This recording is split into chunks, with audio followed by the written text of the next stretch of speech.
Hey, what's up guys, welcome back to another video. I'm here to give my Miami Grand Prix sprint race review and observations, and without any further ado, let's get right into the video guys. Starting off with my first observation of the race, the turn 1 incident.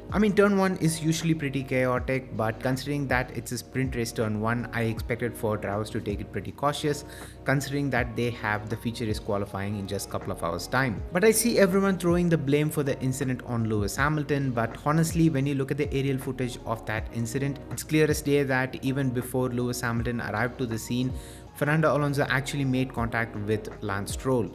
So that incident was kind of inevitable, and I think it's a bit too much or a bit harsh to just throw all the blame on Lewis Hamilton. And I wonder how the presenters actually missed out on it, considering that they have multiple angles of the footage and they have multiple people to review the footage to give them points to talk about. Magnussen nuisance. Magnussen was an absolute nuisance in the sprint race today. I even raised this question after the Saudi Arabian Grand Prix, that whether we'd be fine with this being the new racing standards. As an example of it, Magnussen even publicly admitted that he drove recklessly to help his teammate to score points, and this is just unacceptable. We can't let this be the new racing standards, because Formula 1 is the pinnacle of motorsports, and as a sport that's been so highly regarded, I think it's also important for the drivers' driving standards to be monitored and penalized when the standards stoop low. His driving in the sprint race was just hazardous, and I think even before he admitted to his driving style to be deliberate, I think we all got the message pretty clear that he was trying to help out his teammate, and for that he wouldn't mind to even take out Lewis Hamilton, and that's a bit of a problem. Though the evil side of me did enjoy whatever happened out on the track with Kevin Magnussen and Lewis Hamilton, the mature side of me does want this incident to be policed and to be penalized, so that this doesn't become the new racing standards in Formula 1 going forward. I became a fan of the sport by watching Lewis Hamilton, Sebastian Vettel, Fernando Alonso and Kimi Raikkonen all go wheel to wheel against each other, having a hard battle.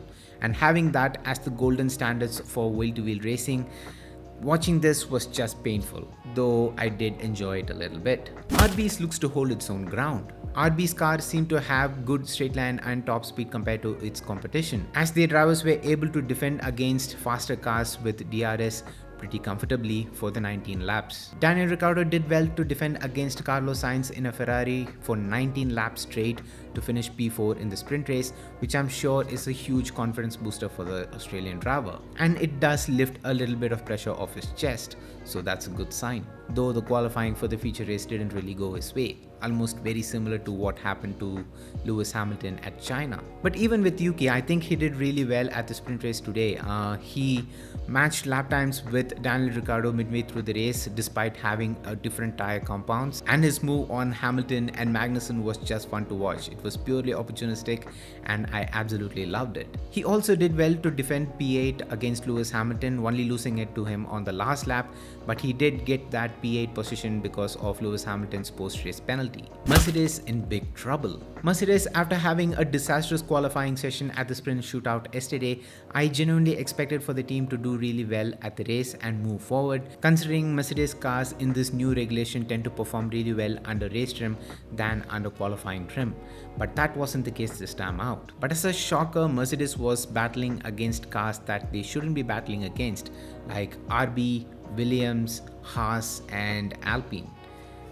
They are not Mercedes battle, and I just don't know where the pace has gone with Mercedes. With each year under this ground effects era, Mercedes' struggle with their car just keeps on increasing, and this time out things just look even worse. The team also seemed to be struggling with top speed at the straights compared to its competition. So yes guys, these are my thoughts and observations of the Miami Grand Prix sprint race, and I hope you all enjoyed. If you did, make sure to hit that like button and let me know down in the comments on what were your thoughts on the Miami Grand Prix sprint race, and I will be posting the Miami Grand Prix feature race qualifying observations and review in a short bit, so stay tuned for that. So yes, with that being said, subscribe to the Grandmaster channel if you haven't already, and also hit that bell icon while you're at it so you get notified whenever I upload a brand new video. And until next time, it's me Vinesh from Grandmaster, and I'm out. Love you guys, stay safe, peace.